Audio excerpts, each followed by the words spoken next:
potent advice and inspiration from real self-made millionaires. Welcome to The Eventual Millionaire with your host, Jaime Masters. Welcome to Eventual Millionaire. I'm Jaime Masters, and today on the show we have Seth Buechley. Now, he runs and CEO of Cathedral Consulting. He's author of Ambition, Leading with Gratitude. I'm really excited to have you come on the show today. Thanks so much. Hey, it's my pleasure to be here with you, Jaime. Now, you're a serial entrepreneur, and so it's always hard to introduce serial entrepreneurs because you have so many things in your background. But can you sort of give us the gamut so that way we understand what you've done? Sure. Serial entrepreneur by DNA. Had a dad that was an intentional mentor and entrepreneur, so kind of was a catalyst in that regard. And so joined the first business with him, built it, sold it to a public company. We were in the business of building cell towers. And back in the late 90s, sold that business. And then fancied myself an investor, did a whole lot of other things after that, some with success, most with lessons. And most recently was involved in growing a national company that made smartphones work inside stadiums and airports and skyscrapers and whatnot. So, wow. So tech geek also, because we were just going over some Skype issues from beforehand. My gosh. Yeah, not as much as people would think. I mean, I tend to have a personality that is, I like, somebody once affectionately described George W. Bush as being an inch deep and a mile wide. And I tend to have a personality that's very interested in a lot of different things, but I only want to go far enough to get by, and then I tend to be interested in other things, except for leadership, which I tend to really want to go deep in. So okay, so we'll go deep in that in a second, but I really appreciate you saying that because a lot of entrepreneurs are very similar, right? So we're like, ooh, shiny objects, and sometimes, especially when you haven't had success to begin with, that's not a good thing, and sometimes it's an amazing, wonderful thing like what you've been doing. So where's the distinction between that, the not going deep on something versus the changing directions?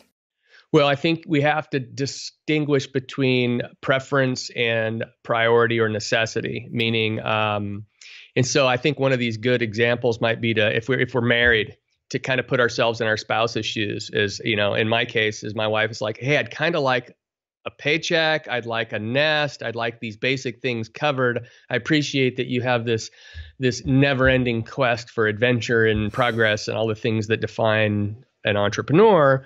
But there's also a certain sense of what entrepreneurs often need, and we hate it, but we need it, is constraint. Tell me more about this, because I agree with you, and especially because I work with a lot of people, and I'm a female, and I'm generalizing for sure, but females and safety are a fun, wonderful thing. We just want to know that everything's coming through okay, right? And so how do we mitigate what that is with what we can't stand to not do, because we're also stubborn and kind of crazy sometimes, right? Right. Versus the constraint side of things. Well, I think structure and constraint, like I say, we tend to resist them, but we need them because our personalities can get diffused really easily because we take on so many projects and we're touching everything. And so I think the shortest answer to that is to have constraints that maybe are built in. When you start to have employees, for instance, now you have to start to trade your desire for freedom and latitude for a sense of obligation and commitment to those people that you're going to do whatever it is your job requires. And so if you're stepping up and saying, boy, I sure like to be the leader and I like to be the CEO, then you also have to own the fact that means you're going to have meetings. You're going to have to commit to participating and getting your hands dirty and doing stuff that seems menial, right? And so I think it's balancing the sense of, am I doing my work as a sense of personal fulfillment? So the answer is yes, but also I have obligations and commitment to others, which kind of frame that constraint, and then giving people permission to tell you when you're getting out of balance. I find for me, I drift. So naturally I go into these places as an entrepreneur, I drift. And so I need things, skills, techniques, people that will pull me back to what I would consider to be being centered and focused in the right way. Okay, tell me way more about that, because what are the things that you're actually doing? What are the people? Who are the people? What do they say without insulting you, right? How does that work? All right, so I'll kind of start with, being clear as a person, what motivates you, finding mentors who also understand that about you. So one of my rules, and so I'm working on This is probably going to become a book. I'll just say it, which is when you're trying to establish what my potential is and where I should go, you need people that you can trust. And we often struggle with this question of, where's my mentor at, right? And one of the ways that I have started to think about people that I allow to speak into my life and influence me is, first, they have to have some level of expertise or they don't even get in the door, right? So they have to have context. Otherwise, I wouldn't be seeking them out. The second is, do they know me, right? Really know me. They know what makes me tick. They know my strengths, my weaknesses, maybe even my background. Do they love me, right? So the things they're sharing, are they sharing them exclusively for my benefit, or is there some axe to grind? I mean, are they giving me candid feedback just because they want what's best for me, right? And the last one is, do they share my values?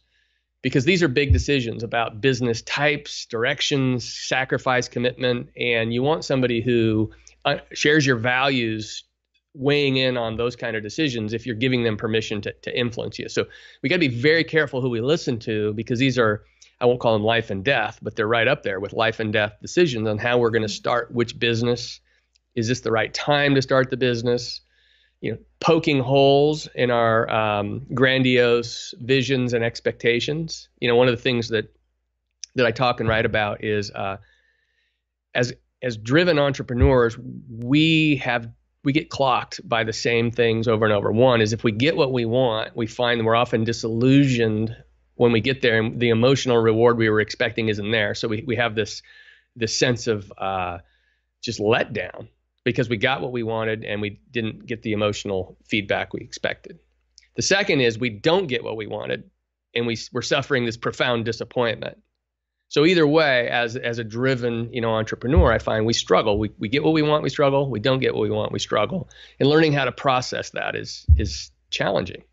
Okay, I want to go down that path too, but before we go down that path, when you are at that decision-making point, do you bring it to your mentors specifically, or will they notice because you're sort of in each other's lives and they'll call you out when you need it also? I think to start with, when you're at that very front end, Mm-hmm. bouncing our dreams and schemes off of somebody who knows us is profoundly important. There's a couple reasons for that. Number one is the feedback they give us. Number two is, I think it's important to us later on, when it gets really difficult, we'll question what we were thinking when we made the decision. And so it's important for us to know that as a matter of responsibility, that we check the boxes. If you're a person of faith, did you pray? If you're married, did you talk to your spouse? If you have a mentor, did you talk to your mentor? If you have a CEO forum or a small group, did you share it with them? And if the answer to all those things is yes, and the people who know you, love you, share your values, gave you good input, you can then have the sense of confidence that I actually did the work on the front end, and so I don't have to second guess myself. This is just it being difficult, because it's always difficult in the middle, right? Yes. That's part of what people don't often talk about, how difficult it is in the middle, but it's always difficult in the middle. Okay, let's I want to couple, especially what you said on the letdown. Like, even when we achieve our goals, we're kind of let down, and when we don't, we're disappointed, right? And I feel like that's sort of the ebb and flow of in the middle. I work with a lot of 6-figure entrepreneurs, and they're like, I thought I was supposed to have made it. Like, we're making lots of money. It looks good, and I still go like this often. Yeah. So tell me a little more about that. Well, I think that's normal. Part of that is we set a goal out ahead of ourselves. I write about this in the book about we set this goal on the horizon and we can barely see it. But as we approach it, now the earth is kind of curved beneath us. And now not only do we see the original goal that we set, but now we see a new goal, and all of our emotional energy just like moves from that original goal that maybe we're getting close to or even achieved it. And then we're off chasing that next goal. And many times we don't even celebrate that we got the first goal, because for driven entrepreneurs, the celebration feels selfish and it feels like we're whatever. And we like the chase more than we like the celebration, frankly. We're uncomfortable celebrating the wins. We like progress, and we like the challenge, and we like winning, of course, but we don't really need to talk about it a bunch. So for what I've learned to do is celebrate the wins. I heard one time, I think it was John Maxwell said, give yourself 24 hours to really celebrate those victories. And then when you screw up, give yourself 24 hours to revel in defeat or whatever you're going to do, grovel. And then you move on, right? But I do find that those goals are always blowing by us because we're chasing. And so how to mitigate that is a challenge. Yeah. I mean, I'm a coach and sometimes I have to go, do you not realize how far you've come? Like, do you remember this stage a little while ago when you were frustrated about this? And we are blown by it like crazy. And noticing that gap of how far they've come, even though we love progress, but we don't look back and go, wow, I've made a ton of progress. So when you talk about 24 hours of celebration, what do you do? Because you're right. Most, they like pat themselves on the back. They'll go to dinner, maybe buy themselves something-ish, but that's about it. So what do you do? Yeah, for me, it's actually just verbalizing it. Verbalizing it, high-fiving. In my office, I office in a co-working space with a bunch of entrepreneurs. We actually have a bell, and it's like you're supposed to ring the bell and tell people about it. And they're like, if you ring the bell and there's nothing that really happened, you owe everybody $1. But you ring the bell when something big happens, like you launch a product or you hire a person or you open an office.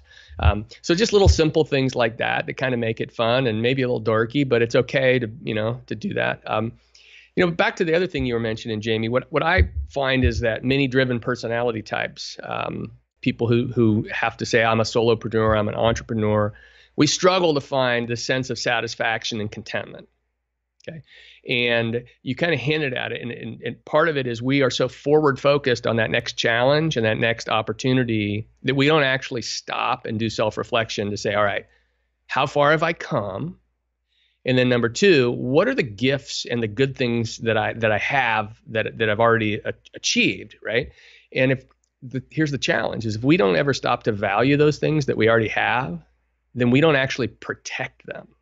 And so what happens my view is that a lot of driven people self-destruct because they don't protect the things that they've already been given, even though they've had all the success. They just don't value it like, frankly, we should. How do you do that though? Because you're right. Like progress was my mantra when I was little, and it was all about that. Like go. This is what we do, right? So contentment has been an issue that I am learning. I'm learning and relearning, and I love that because that's sort of, I think, part of the game, right? Yeah. And that's why I love your book being about gratitude. So how do we actually do that? Because once we've gotten the Tesla in the garage, we do devalue it after a while, and you either want another car or you don't, right? So how do we do that? So I'll give you a little bit of a long answer, then I'll give you a short answer. So the reason that the Tesla doesn't mean much to us after we have it is something called hedonic adaptation. Okay. And so that's what this, for maybe some of the listeners that don't know, this is this idea that when something bad happens to somebody, you notice that they kind of get over it after a certain amount of time. They not completely, but from the surface view, it just appears that they've learned to cope with it. Well, the same thing happens when something great or even amazing happens in our lives, is that pretty quickly that emotional buzz does wear off. And if we're trying to find our happiness and our satisfaction in our stuff, and by stuff, it's anything materialistic. So it could be social status, beauty, money, power, whatever. It dissipates pretty quickly. And so what I discovered and kind of what gave me the impetus for writing the book, what I needed personally was a relationship with gratitude.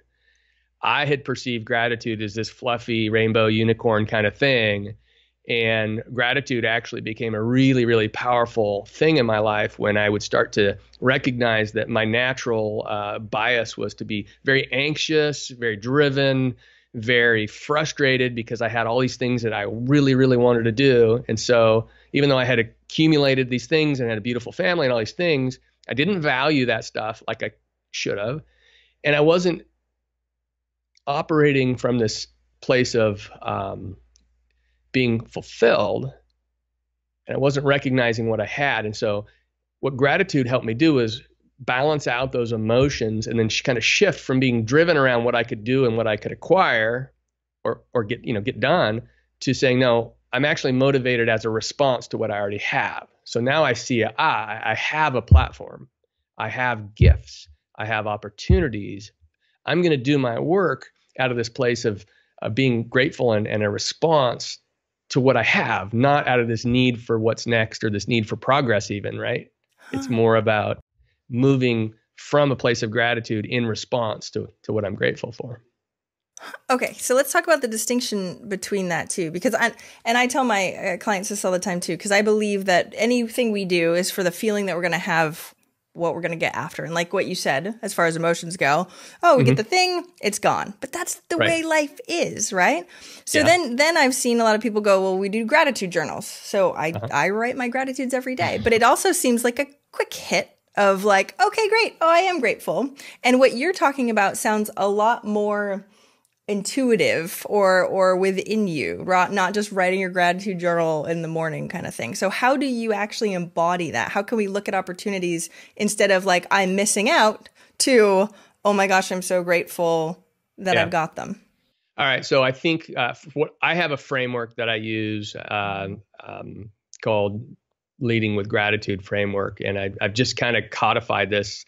It's interesting how writing a book forces you to think. And then after the book, I actually came up with this framework. So I won't tell this story too long, but at some point, probably 15 years ago, I had this thought. I was getting ready to do a speaking engagement. And I thought, all right, what do I want on my tombstone? And I actually got an answer. And it was, he reached for his potential. He impacted his world, and he left a legacy.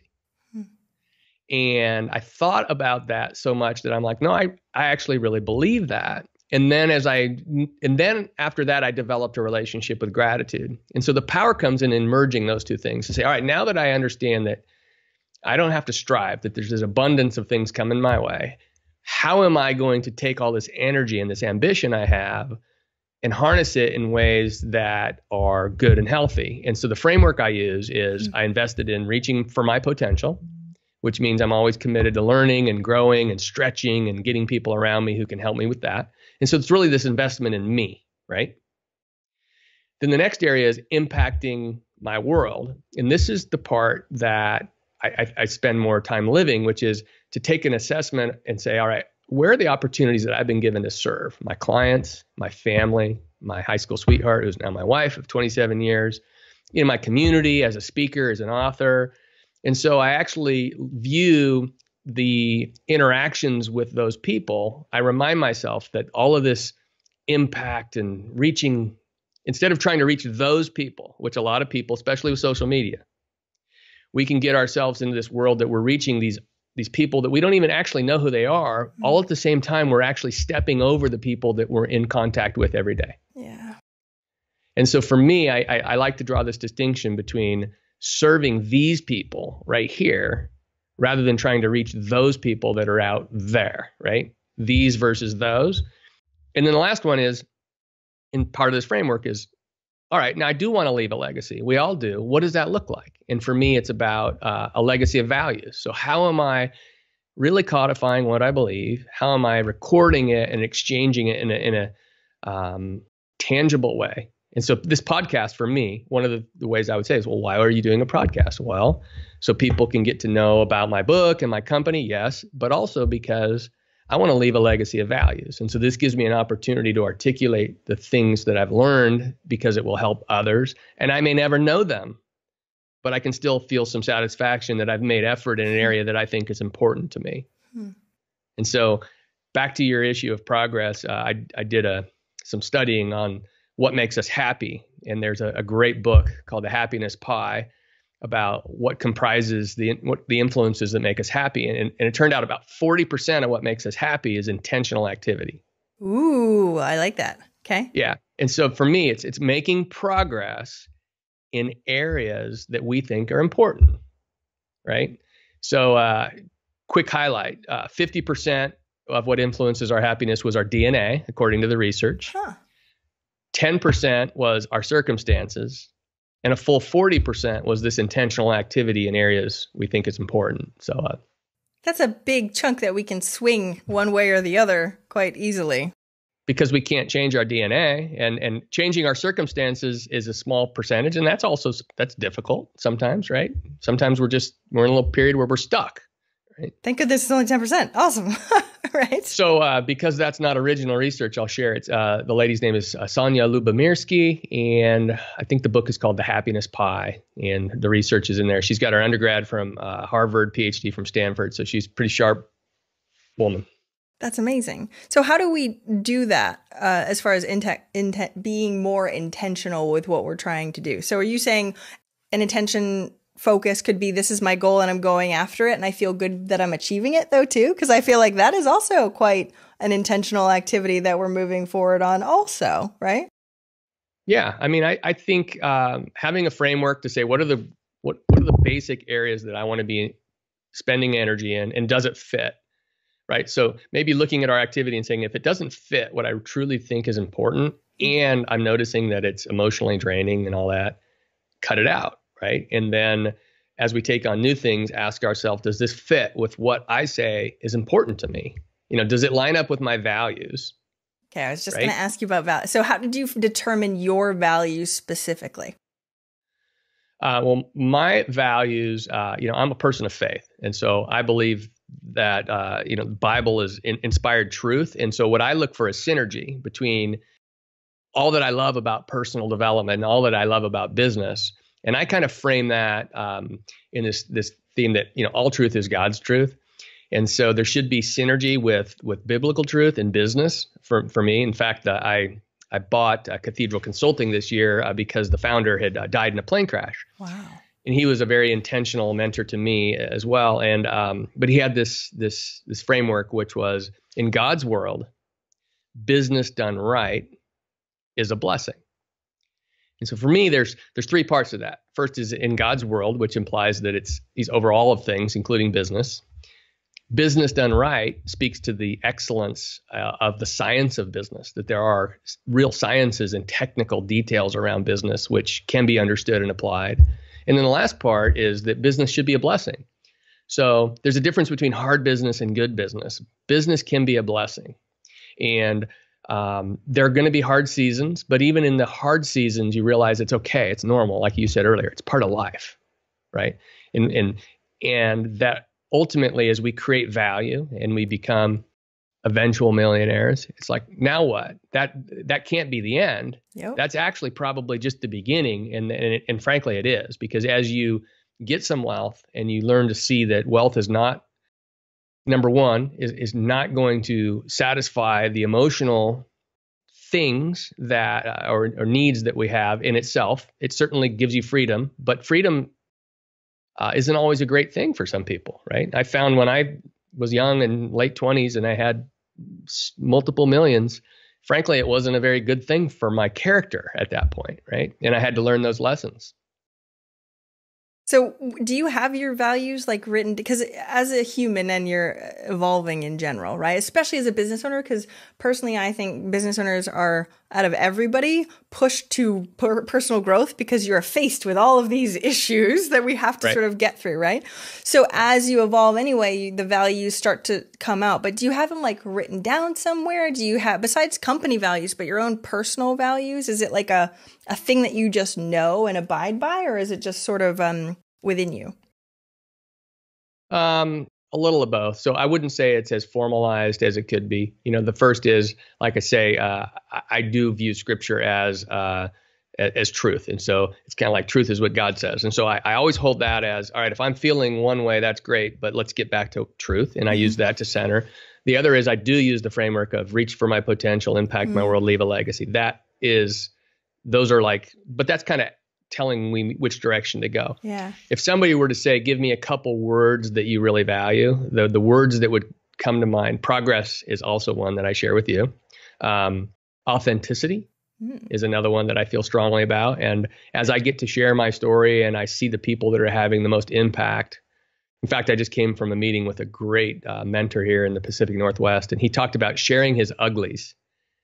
He talked about being in a small group and you got to share your ugly. And I'd never heard this phrase before. And he's like, he was basically sharing all these stories about things that he had done wrong in a small group setting that really disarmed people and helped them see that, hey, this is just part of the human experience. It's not me above you or me below you. It's us together, right? Yes. And so that's the authenticity part. And then the last one is escaping my brain. Oh, recently I've said this is the year of courage, which is to have the courage to have those tough conversations, to push myself beyond where, I may be comfortable, and just to have courage. And that is, currently one that I had to pick a word for the year, and I picked courage. So wow. Okay. Tell me a little bit. Yeah, exactly. Add it to the list. But tell me more about that, because especially when one of the reasons why I did the show is because most people put people that are amazing in business on a pedestal. Either they came from money or blah, blah. They have all the excuses in the world as to why them and not me, right? And what's interesting, sharing the uglies, right? And thankfully we live in a world now where online you can hear the crazy stories of both up and down, crash and burn authentically, which helps all of us understand that we are all humans and we all make mistakes. But what I love specifically is that your word this year is courage. And usually everybody listening to this would assume that you are a courageous person. You are a serial entrepreneur that has all of these success and wins and you're striving and making progress. So why courage? And what does that look like in the end for you? So I'll ask this as a question for the audience. Mm-hmm. Once somebody's had a win or two, why would they risk their reputation? Why would they risk failure? Why not just go out sink that 3-pointer with the time running out on the clock and go back? Why would you risk it? And so there's part of it is there's a tendency to play it safe. But more specifically, I would say that, so as those of us that are forward focused, we have this grand vision and we got this road in front of us. And let's say this is the road of potential, right? On this great road of potential. And there's a ditch on either side of the road. On the right side, there's a ditch. And on the left side, there's a ditch. Well, the ditch on the right is the ditch of ego and pride. Mm-hmm. And I think we're all tuned, especially if we're married, we have kids that point out our bald spot in my case. You have people that will let you know when you're becoming an arrogant jerk, right? And we're aware of people that we consider to be an arrogant jerk, and we're like, I don't want to be that guy, right? And so I think we do a fairly decent job of paying attention to the ditch on the right side of the road. But there's a ditch on the left side of the road too, which also holds us back equally well, and that is, in my view, it's the ditch of fear and insecurity and thinking too little of ourselves. So if the ditch on the right is thinking too highly of ourselves and becoming arrogant, the ditch on the left is thinking too little of ourselves, and not because we don't have the courage to say, listen, I am gifted in this area, and I actually have a responsibility and an opportunity to impact people because I've been given a gift. And if I just lay up because I'm afraid of failing, or I lay up because I don't want to do the hard work of, building a business, then I'm really just lacking courage. And so that's where, for me, the practical application is pushing through that stuff. I love that. I love that you shared that, because that is the piece, right? Once you've had even success over your peers, whatever that means, right? It can be like always changing. Yeah, well, and that's exactly right. And so that's the thing that's tough too. You're like, oh, and then I'm here. Oh, well, then why push? Oh, wait, there's always another level. Oh, there's always another goal over the horizon, like you were saying before. Which is why I think it's so important for us, and I talk about this in the book, for entrepreneurs in particular, say, listen, if we fall into this myth that satisfaction is found through achievement, we're toast. Because satisfaction. Yeah, I know. I've worked on that for many years now. Continue, please. So satisfaction is found on the other side of gratitude. So what happens is we start to ratchet up our expectations, and we hang around with people that are successful, and there's all sorts of levels. Millionaires hang out with 10 millionaires, 10 millionaires hang out with hundreds hang out with billionaires and talk about professional sports teams and islands and jets. And I'm not kidding. That's literally what happens, right? Yep. And so there's always something on the horizon that's out there beyond where we're at. And if we let that consume us, then we're living for these external things, which is why I think this internal work, Maxwell again says, you got to be bigger on the inside than you are on the outside. It's the inside work that we need to do that actually helps us be happy millionaires, right? Effective, Yes. Okay. And when I work with clients, it's so funny because I'm like, okay, now we're going down the intangible road, which will affect everything that is tangible. And yet, because we don't have checklists and charts and, you know what I mean, different things to see, or in physical life, a Tesla or whatever it is, we don't know what's changing on the inside either. So I love the distinction that you made, because I was one of those overachievers that was like, as long as I can keep overachieving, I will feel satisfied in life. That doesn't work, as we all have found out, which is painful, but being grateful and having that satisfaction deep within you either way, mind-blowingly awesome. But the difference in the trajectory of trying to see where you're at, like I said, there's no chart, there's no whatever. How do we know when we're getting better at this? Or do we? And how do we know, and what do we do to keep pushing that forward? Does that make sense? It does. I think the indicators are kind of emotional health, just the thoughts that we're having, that I think we do get a feeling of a satisfaction that comes when we're in our zone, right? And we're doing the things that are important to us. So it's prioritization, it's continuing. And what I find, frankly, is we drift. I mean, flat out. I read the book that I wrote not long ago, and I'm like, this is good stuff, not because of how brilliant it was, but because I need it. And what I realize is, even though I know these things to be true, I'm pulling myself back to what is true because I don't feel it every day. If I go 3, 4, 5 days without thinking about what I'm grateful for and processing and really stopping and being a little bit reflective, I can drift, pretty quickly. And so we need things that anchor us back to what is real. And I find that gratitude particularly creates a lens through which we see everything else. And so you can't be, for instance, hateful and grateful at the same time. When we look at some of these tragic things that happen in our country, one of the things that's in common is these people are carrying these grievances with them. And they've collected these grievances for decades. And now they're so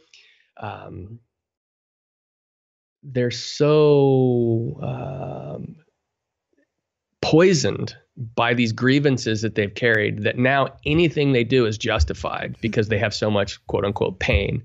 And this happens to all of us. It's like, we got to have this process of letting go of those grievances, being grateful for what we have, approaching it from a place of abundance, not this scarcity. Right. And so, it is the work. I really do think it's the work of an entrepreneur, is balancing out all the gifts and all the desire to go out and push and create and, take these risks with, how do I do that without letting it consume me, burn me up? I like to say that the entrepreneurs that make the biggest difference in the world are those that aren't burnt up by their own ambition, right? Yes. Okay. Yeah, I love this because it's so important for entrepreneurs to hear. And it's also not talked about very much because we want tactics and this. And it's like, oh, great. Now you hit your million because you did all the tactics and strategy. And some of the people call it the millionaire myth, right? And then we crash and burn because it didn't give us what we wanted anyway. And we just worked our butts off for an emotional dip that just hit us, right? Yeah. I remember the first time I heard a phrase, sudden wealth syndrome. Okay. I haven't heard that. And I had, it was in a paper about a tech executive who'd struck it rich. And at that point, I was living through this because I had just made a ton of money and it had not come from quote unquote money. Wasn't really prepared. I was too young to be prepared. Didn't even know how to listen. If somebody gave me a good advice, I didn't know how to take it, right? So somebody's like, oh, you needed good advice. No, I actually needed to listen to good advice. And so the point of it is, we're like that proverbial dog chasing the car, right?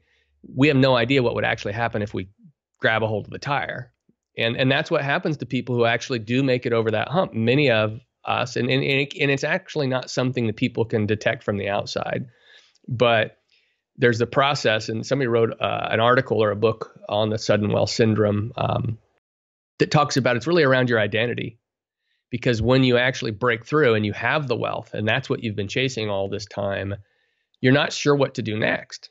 Because your muscles and your time and your whole philosophy of life is all oriented around chasing. And now maybe the pressure is off and you don't have to chase. And it's a very confusing, it's a lot like a divorce or a death. And people don't realize it. They're like, how can receive? Well, here's the practical example. Look at lottery winners. We all know the stories of what happens to lottery winners. And what happens is sudden wealth syndrome happens. And it's actually the same thing to that young or whenever executive who sells their business and ends up with their first couple $1 million. It's actually a major change in their life that they have to be ready for, or it can be very harmful.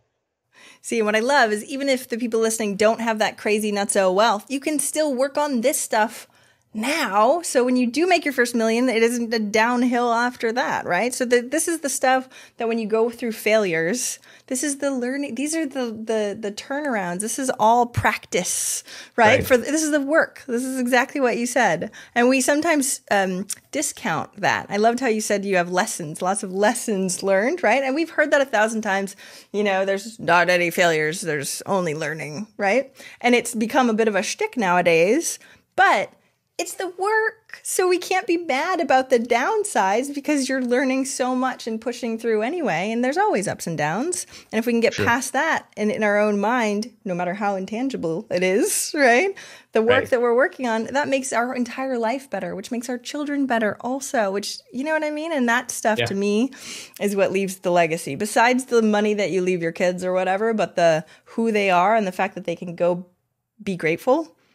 Yeah. Is hugely important. The work you are doing is so important. That's all I have to say. I know we have to start wrapping up soon. So I'm going to ask you the final question, but I really appreciate this and the intangibility that everybody needs to hear. So I'm switching it around to being like, what's the action? But still, what's one action listeners can take this week to help move them forward towards their goal of $1 million?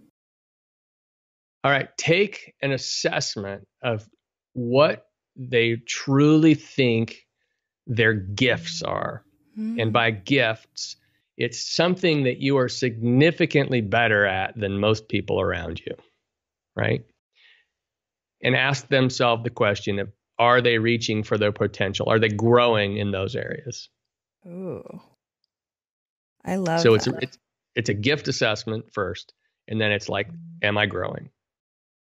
All right. And if you don't know, ask your friends because everybody else can see it probably easier than you can too, right? Plus, we like talking about ourselves. So why not get them to talk about us? We're going to have a meeting. We're going to talk about me. I love words of affirmation. Tell me how good I am. Please. Right? It'll be great. Thank you so much for coming on the show today, Seth. Where can we find your book? Where can we find out more about you and definitely get more words of wisdom? So my book is at readambition.com. And everything to connect with me on social is there. The work that I do for small businesses and medium-sized businesses is through Cathedral Consulting, and it's at cathedralconsulting.com. And we have offices in the thriving metropolis of Roseburg, Oregon, and one in the thriving metropolis of Manhattan, one in New Jersey, and we're starting some things here in the Pacific Northwest as well. So we get to serve a lot of companies around the country there, and it's our privilege to serve small businesses in particular as they make their mark in the world. And we also serve nonprofits for the same reason. So we're grateful for the opportunity to do that work. And I know you have a Facebook page and videos and all that fun stuff. So everybody check you out online. Thanks so much for coming on the show today, Seth. I really appreciate it. It's been my privilege. I enjoyed the conversation a lot. Thank you. Thank you so much for listening. I hope you enjoyed that interview. And if you want to check out more amazing resources, I'm only curating the best of the best. Go check out eventualmillionaire.com. You can take the Eventual Millionaire quiz, figure out where you are in business and what you need right now. Plus, you can look at curated resources specifically for you on the new Start Here page. I'm so excited. Please join us. Please let me know if you need anything at all. I'm here for you. And have a fantastic day. Bye.